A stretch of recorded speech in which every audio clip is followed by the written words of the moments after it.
Le porc est l'un des animaux domestiques dont la viande est prisée. En dehors des musulmans dont la tradition religieuse interdit la consommation du porc, de la viande du porc, presque tout le monde adule la viande du porc. Moins de 1% des chrétiens ne consomment pas la viande du porc, mais plus de 99% des chrétiens consomment la viande du porc. La preuve en est, nous avons qu'à faire le tour, sortir dans nos villes, les grands carrefours de nos villes, les carrefours ambiants de nos grandes villes, pour constater que on ne peut pas faire un pas ou bien sauter un carrefour sans trouver des charcuteries, sans trouver des espaces où le porc, où on peut trouver de la viande du porc, parce que c'est une viande assez bien à la consommation. Alors, et là donc, il y a quelques années, la viande du porc, le kilo du porc se vendait entre 1000 francs et 1500 francs. Mais aujourd'hui, si on n'a pas 2000 francs, on ne peut pas consommer, on ne peut pas avoir accès à la viande du porc. Et ceci donc c'est parce qu'il y a de la différence entre l'offre et la demande. L'offre en matière, l'offre en viande du porc est inférieure par rapport à la demande en viande du porc. Ça, avec la croissance démographique, avec l'augmentation de la population.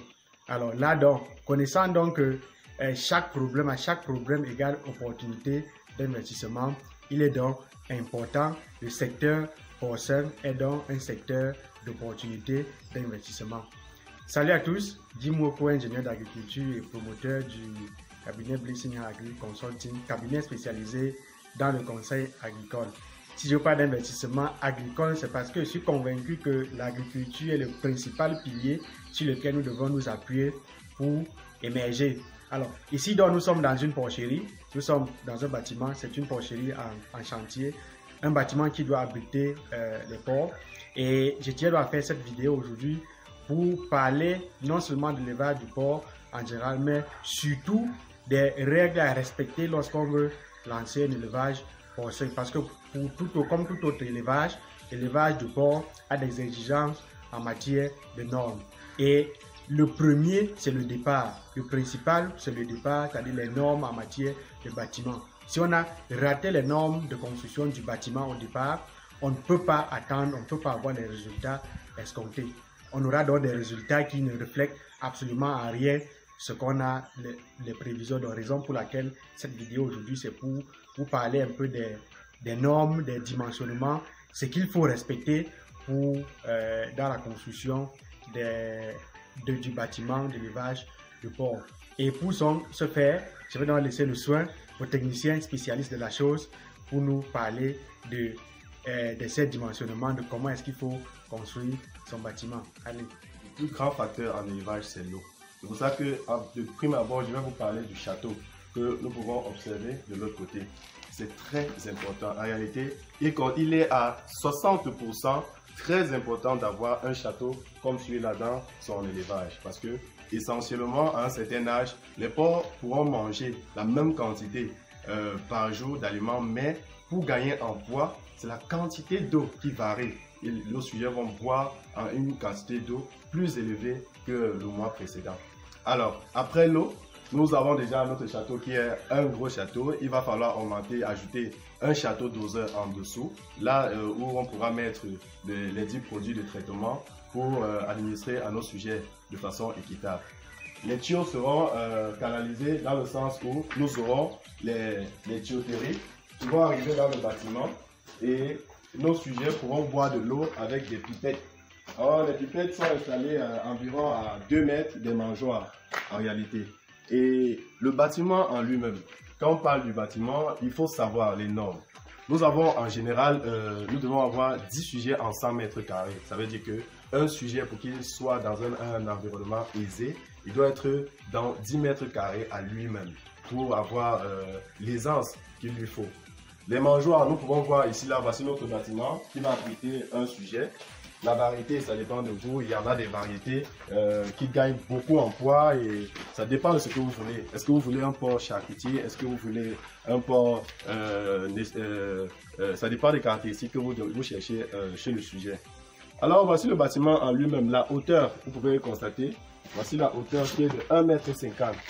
La hauteur est de 1,50 m. Il faut réaliser une pente de 15 degrés allant depuis le mangeoire jusqu'à ce mur arrière. Parce qu'en réalité, la pente va nous permettre de nettoyer. En prophylaxie de porc, il n'y a vraiment pas de produit pour soigner le porc en réalité. La plus grande prophylaxie chez le porc, c'est la propreté. Alors, en prévoyant cette pente de 15 degrés, ça nous facilite le nettoyage de notre porcherie. Les déjections et les urines vont aller dans un sens et vont se coucher dans la rigole qui sera de l'autre au versant du mur, comme la vidéo peut vous le montrer. Il y aura des ouvertures tout en bas là qui vont nous permettre d'acheminer les déjections vers l'extérieur et ça va donner vers la rigole. Vous pouvez constater au niveau de la tôle. Nous tôlons toujours notre porcherie. Si on veut faire des choses de manière moderne, nous devons tôler notre porcherie aux 2/3 du bâtiment. Toujours tôler aux 2/3. Alors, pourquoi tôler aux 2/3? En réalité, le soleil aussi a ses vitamines dont le porc a besoin. Alors, pour se reposer, pour réguler même sa température, vous allez voir de temps en temps le sujet qui va venir se coucher et prendre un bain de soleil. C'est pour ça qu'il y en a même des éleveurs qui font l'élevage de porc en pleine nature.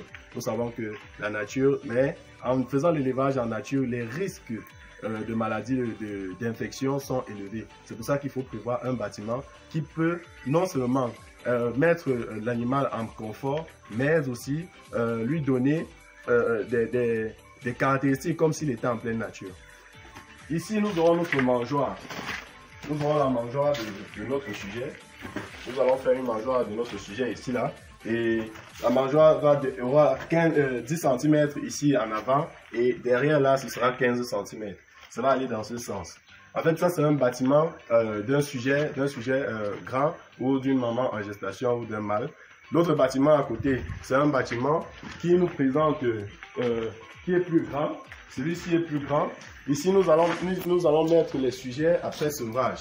En réalité, comme nous voyons le long là, nous allons aligner des mangeoires à la taille des porcelets. Nous allons les aligner là, aligner les mangeoires et mettre 2 pipettes dans le bâtiment ici. Donc, en gros, voilà ce qu'il faut pour le bâtiment, en ce qui concerne le bâtiment, la construction du bâtiment en élevage. Il faut aussi prévoir un système électrique parce que non seulement notre porcherie doit être éclairée, nous devons à tout moment pouvoir circuler en toute sécurité dans notre porcherie. Et aussi quand il y a la lumière, il y a aussi sécurité. Nous savons que l'ennemi d'un investissement, c'est celui c'est le bandit. Donc il faut avoir l'électricité et avoir des prises pour que si à jamais vous avez des moyens, avoir un catcheur par loge, vous pouvez prévoir de mettre une prise. Déjà quand vous vous baladez avec le catcheur, vous puissiez avoir de l'énergie électrique qui va nous permettre de nettoyer en profondeur notre bâtiment.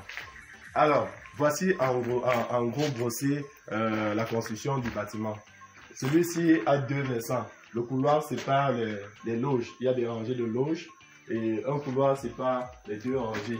Alors, la disposition va dépendre du promoteur du projet. Et sinon, quand on construit, on prévoit aussi les aides d'engraissement comme celui-ci. Merci, j'espère que la vidéo pourra vous aider et faites confiance à VHC.